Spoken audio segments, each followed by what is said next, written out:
एकछिन ल्याए कि अगाडि ल्याए नल्याए अहिले मलाई गाह्रो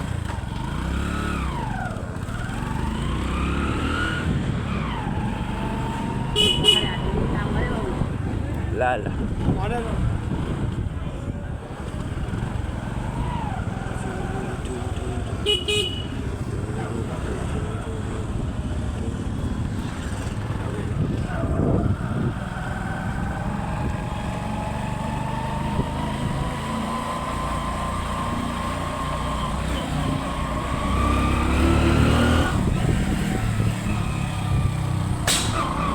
आहा